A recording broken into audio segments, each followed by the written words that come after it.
Global skill development mission में आपका स्वागत है। किसी वर्ड के साथ आप किसी साइट का लिंक जोड़ना चाहते हैं तो वो भी आप दे सकते हैं। इसके लिए आप सेलेक्ट कर ले पहले किसी वर्ड को, उसके पश्चात यहाँ पे लिंक पे क्लिक करें। आपके पास वेबसाइट का एड्रेस पूछा जाएगा और आप यहाँ एक वेबसाइट का एड्रेस डाल सकते हैं जिस भी वेबसाइट को आप लिंक करना चाहते हैं। और यदि आप ईमेल एड्रेस चाहते हैं लिंक करना तो वो भी आप यहाँ क्लिक करके दे सकते हैं। जैसे ही ओके करता हूँ यहाँ पे मेरे पास देखिए लिंक अवेलेबल हो जाता है। इसी के साथ यहाँ पे आपके पास नंबर लिस्ट अवेलेबल है। मान लीजिए मैं कुछ टाइप करना चाहता हूँ और उसको मैं नंबरिंग देना चाहता हूँ तो सिलेक्ट करके नंबरिंग दे सकता हूँ और इसी तरह से बुलेटिन लिस्ट भी दे सकता हूँ। मैं यहाँ से चाहूँ तो इंडेंट कर सकता हूँ टेक्स्ट को, जो टेक्स्ट सिलेक्टेड है, और इसी के साथ यहाँ पे कोड्स प्रोवाइड किए जा सकते हैं। लेफ्ट, यदि मैं अपने टेक्स्ट को सिलेक्ट कर लूँ तो यहाँ से मैं लेफ्ट, सेंटर और राइट अलाइनमेंट भी प्रदान कर सकता हूँ।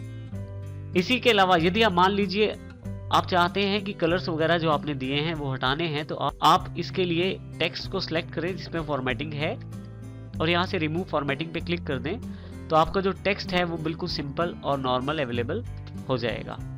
तो इस तरह से आप अपने बेसिक्स बटन्स का प्रयोग कर सकते हैं ईमेल करते हुए भी। इसी के साथ यहाँ पे चेक स्पेलिंग का ऑप्शन भी अवेलेबल है। आपके स्पेलिंग्स को भी चेक किया जाएगा। यदि आप एक बार क्लिक कर दें तो रीचेक और डन का बटन अवेलेबल हो गया है। यदि कुछ और ऐड करते हैं तो रीचेक कर सकते हैं, अन्यथा आप इसे डन कर सकते हैं। अब हम मेल भेजना चाहते हैं तो सबसे पहले मैं यहाँ मेल एड्रेस डालता हूँ जिसे मुझे मेल डालना है। तो यहाँ मैंने isstworld@gmail.com का मेल आईडी पिक किया है और टाइप कर दिया है। एक से अधिक एड्रेस होने पे आप कॉमा का यूज कर सकते हैं और साथ ही यहाँ ऐड सीसी और ऐड बीसीसी के द्वारा सीसी और बीसीसी को भी मेल भेज सकते हैं इनके साथ ही। यहाँ पे सब्जेक्ट, जो मैं सब्जेक्ट देना चाहता हूँ वो दे सकता हूँ। और यदि आप फाइल अटैच करना चाहते हैं तो अटैच ए फाइल पे क्लिक करें। अपने डेस्कटॉप से जो फाइल आप अटैच करना चाहते हैं वो अटैच करें। मैं यहाँ से लाइब्रेरीज पे चला जाता हूँ, पिक्चर्स पे चला जाता हूँ और एक इमेज है जिसको मैं ऐड करना चाहता हूँ उसे ओपन यहाँ से कर देता हूँ सिलेक्ट करके। तो देखिए यहाँ पे अटैचमेंट की जा रही है, जो मुझे दिखाई जा रही है कि मेरी जो फाइल है वो इस मेल के साथ जुड़ चुकी है। यदि मैं नहीं चाहता इस अटैचमेंट को जोड़ना तो मैं कैंसिल भी कर सकता हूँ यहाँ से। आप एक से ज्यादा फाइलें भी भेज सकते हैं अटैच अनदर फाइल करके। फाइनली जब आपने ये टाइप कर लिया है तो अब आपको सिर्फ इसे भेजना है। इसके लिए आपको केवल सेंड का बटन दबाना है और आपकी ये जो मेल है स्वयं ही चली जाएगी। लेकिन यदि आप ध्यान दें तो कुछ समय तक अगर आप इसे सेंड नहीं करते तो जीमेल की एक फीचर जो ऑटो सेव कर देती है, अब यहाँ देखें सेव का जो बटन है वो डिम हो गया है और यहाँ पे जानकारी दी गई है कि ड्राफ्ट जो है ऑटो सेव्ड हो गया है। अर्थात जब आप टाइप कर रहे होते हैं और किसी कारण से मेल नहीं भेज रहे और यदि आप मेल लिख रहे हैं अभी तो स्वयं ही जीमेल उसको ऑटो सेव भी करता रहेगा साथ साथ, ताकि किसी कारण से कंप्यूटर बंद होने की दशा में या कोई इंटरनेट कनेक्शन फेलियर होने की दशा में आपको ये मेल वापस मिल जाए जो कि आपको ड्राफ्ट्स में प्राप्त होगी।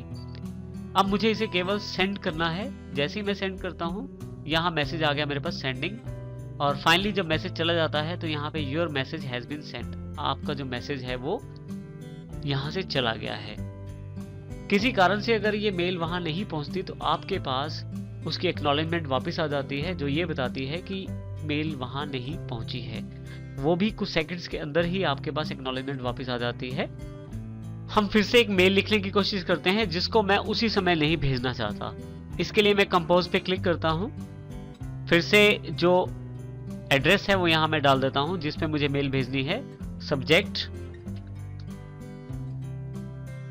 और यहाँ पे आप अटैच फाइल करना चाहते हैं तो वो, और यहाँ पे मैसेज, जो भी मैसेज है वो यहाँ टाइप कर दें।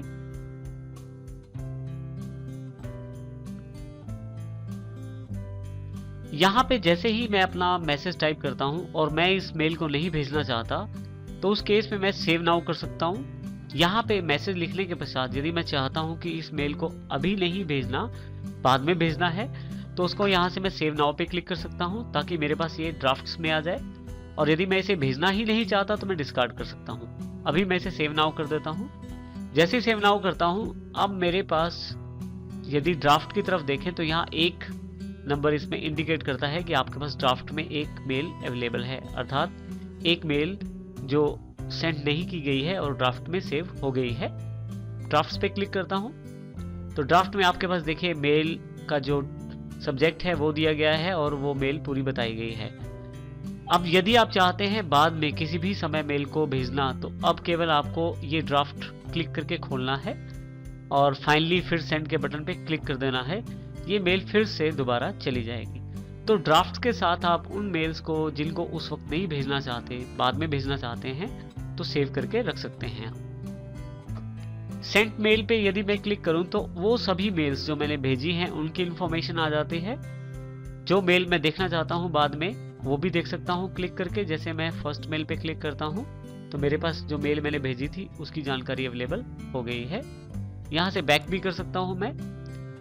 इसी के साथ यहाँ पे यदि आप ध्यान दें तो अटैचमेंट का साइन है जो ये जानकारी देता है कि ऊपर वाली मेल में किसी भी तरह की कोई अटैचमेंट नहीं दी गई साथ में, और नीचे वाली फाइल में एक अटैचमेंट भेजी गई है साथ में। तो इस प्रकार से आप सेंड मेल में अपनी भेजी गई मेल्स की डिटेल देख सकते हैं। इनबॉक्स पे क्लिक करें यदि आप, तो जो मेल्स आपके पास आई हैं उनको आप यहाँ से देख सकते हैं। जैसे कि गूगल की जो टीम है उनकी मेल्स मुझे आई हैं। जिस मेल को मुझे देखना है उस मेल पे मैं क्लिक कर देता हूँ, वो मेल मेरे पास ओपन हो जाती है। उस मेल का जो मैसेज है वो यहाँ अवेलेबल हो गया है, तो उस मेल्स को पढ़ सकता हूँ मैं। और इस प्रकार से मैं इनबॉक्स में कोई भी मेल पढ़ सकता हूँ। चाहूँ तो यहाँ से मैं फिर से वापस आ सकता हूँ बैक, और कोई मेल पढ़ना चाहता हूँ तो वो भी पढ़ सकता हूँ। यहाँ ध्यान दीजिए जो मेल्स अभी बोल्ड हैं वो ये जानकारी देती हैं कि ये मेल अभी रीड नहीं की गई हैं, और जो ये मेल मैंने पढ़ ली है ये अब सिंपल लेटर्स में अवेलेबल हो गई है।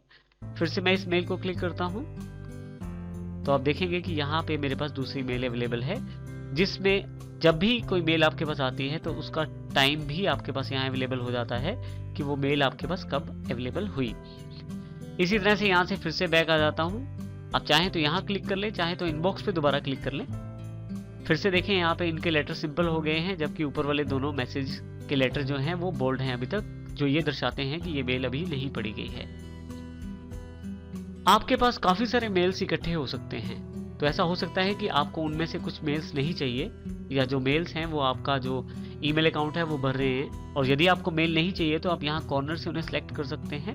सेलेक्ट करने के पश्चात कुछ ऑप्शंस यहाँ से अवेलेबल हो जाते हैं आपके पास।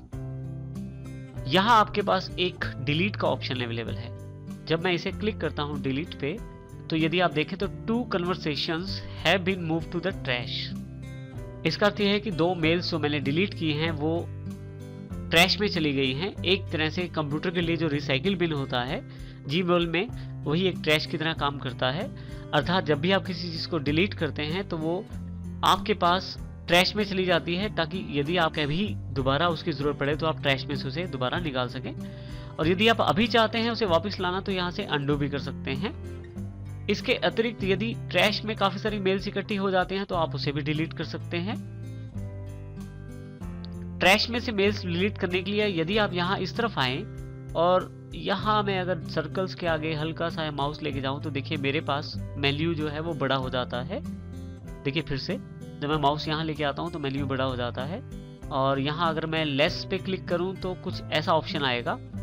माउस ले जाने पे मोर पे क्लिक करूँगा तो मेरे पास वो सारे ऑप्शंस जो छुपे हुए थे वो मेरे सामने आ जाते हैं। यहाँ पे यदि मैं ट्रैश पे क्लिक करूँ तो मेरे पास उन मेल्स की जानकारी आ जाएगी जो मेल्स मैंने डिलीट की थी, और ये जो मेल्स होती हैं ऑटोमेटिकली 30 दिन के भीतर अपने आप यहाँ से डिलीट हो जाते हैं। और यदि आप इन मेल्स को नहीं चाहते तो आप एम्प्टी ट्रैश नाउ क्लिक करके अपने ट्रैश बॉक्स को खाली कर सकते हैं, अर्थात सभी डिलीटेड मेल्स को अपने इस अकाउंट से हटा सकते हैं। यदि आपको लगता है कि ये मेल आपके लिए इम्पोर्टेंट है और आपको ये मेल वापस चाहिए तो उसके लिए आप सिलेक्ट करें यहाँ पे आर्चिव को, और यहाँ पे यदि मूव टू पे क्लिक करें तो इनबॉक्स का ऑप्शन आपके पास है। मैं यहाँ इनबॉक्स पे क्लिक कर देता हूँ तो आपकी ये जो मेल है यहाँ से उठ के इनबॉक्स में वापस आ गई है। देखिए इनबॉक्स में देखें तो हमारे पास ये मेल अवेलेबल हो गई है। परंतु यदि आप मेल्स को डिलीट करना चाहते हैं ट्रैश में से तो मैं ट्रैश पे क्लिक करता हूँ, एम्प्टी ट्रैश नाउ करता हूँ तो मेरे पास यहाँ पे एक कंफर्म डिलीट मैसेज अवेलेबल हो जाता है जो ये जानकारी देता है कि अब अगर मैं इसे डिलीट करता हूँ ट्रैश में से नहीं वापस पा पाऊंगा। तो मैं यहाँ ओके कर देता हूँ और फाइनली मेरे पास ये जो मेल्स हैं ट्रैश से भी डिलीट हो जाती हैं। जब आपके पास काफी सारी मेल्स इकट्ठी हो जाती हैं इनबॉक्स में तो ये याद रखना मुश्किल हो जाता है कि कौन सी आप पढ़ चुके हैं और कौन सी नहीं। तो यदि आप इकट्ठा देखना चाहते हैं उनको तो आपके पास यहाँ पे सिलेक्ट का ऑप्शन अवेलेबल है, आप इसे क्लिक करें। यदि मैं यहाँ से केवल रीड सिलेक्ट कर लूँ तो वो मेल्स जिन्हें मैं पढ़ चुका हूँ उन पे यहाँ देखिए क्लिक अवेलेबल हो गया है। और यदि मैं चाहता हूँ उन मेल्स को देखना जिन्हें मैंने अभी नहीं पढ़ा है, अनरीड पे क्लिक कर दूंगा तो वो मेल्स अवेलेबल हो जाएंगी जिनको मैंने नहीं पढ़ा है अभी। इसी तरह से यदि आप इकट्ठा सबको डिलीट करना चाहते हैं या मूव करना चाहते हैं तो उसके लिए ऑल सेलेक्ट कर लें। तो जो भी काम आप करेंगे जैसे ट्रैश में डालना या कहीं पे मूव करना तो आप इन सभी मेल्स को एक साथ मूव कर पाएंगे या एक साथ डिलीट कर पाएंगे। इसी के साथ साथ यदि मैं यहाँ नन कर देता हूँ तो फिर ये मेरे पास सभी मेल्स जो हैं वो डीसिलेक्ट हो जाती हैं। इसी के साथ नेक्स्ट ऑप्शन यदि मैं यहाँ ध्यान दूं तो मेरे पास यहाँ यदि मैं क्लिक करूं अपने प्रोफाइल पे तो मेरे पास मेरा नाम, मेरा ईमेल अकाउंट प्राइवेसी और व्यू प्रोफाइल जो कि गूगल प्लस से अटैच है उसकी जानकारी भी यहाँ अवेलेबल है। यहाँ मैं अकाउंट पे क्लिक कर देता हूँ। जैसे ही अकाउंट पे क्लिक करता हूँ तो मेरे पास अकाउंट सेटिंग्स खुल जाती हैं। अकाउंट्स की जो सेटिंग्स है उनको यहाँ से मैनेज कर सकता हूँ। जैसे कि सबसे इंपॉर्टेंट फीचर है सिक्योरिटी। अगर मैं सिक्योरिटी पे क्लिक करता हूँ यहाँ से तो यहाँ पे पासवर्ड और रिकवरी ऑप्शंस अवेलेबल हैं। यदि आप अपने ईमेल आईडी का पासवर्ड बदलना चाहते हैं तो यहाँ से चेंज पासवर्ड पे क्लिक करें। ऊपर आपको करंट पासवर्ड डालना पड़ेगा अर्थात वो पासवर्ड जो अभी आप प्रयोग कर रहे हैं। नीचे आपको न्यू पासवर्ड और फिर से उसे कंफर्म करना पड़ेगा और उसके पश्चात चेंज पासवर्ड पे क्लिक करना पड़ेगा। इसके साथ ही आपका पुराना पासवर्ड आपकी मेल आईडी से हट जाएगा और एक नया पासवर्ड उस पर एप्लीकेबल हो जाएगा। मैं यहाँ से अभी बैक आ जाता हूँ। इसी तरह से आप रिकवरी ऑप्शंस को भी अपडेट कर सकते हैं। तो इस तरह से आप अपना ईमेल अकाउंट बना सकते हैं, उसको यूज कर सकते हैं, उसको मैनेज कर सकते हैं। और फाइनली जीमेल अकाउंट से साइन आउट करना चाहते हैं तो यहाँ कॉर्नर पे क्लिक करें। यहाँ आपके पास साइन आउट का बटन अवेलेबल है। जैसे ही मैं इसे क्लिक करता हूँ तो मेरे पास मेरा अकाउंट जो है वो साइन आउट हो जाता है। बिल्कुल ज़रूर ध्यान रखें जब भी आप किसी पब्लिक प्लेस पे कंप्यूटर का यूज़ कर रहे हैं या किसी दूसरे व्यक्ति के कंप्यूटर पे कार्य कर रहे हैं या किसी साइबर कैफे में कार्य कर रहे हैं तो साइन आउट करना मत भूलें। तो इस तरह से आप अपने ईमेल का प्रयोग कर सकते हैं।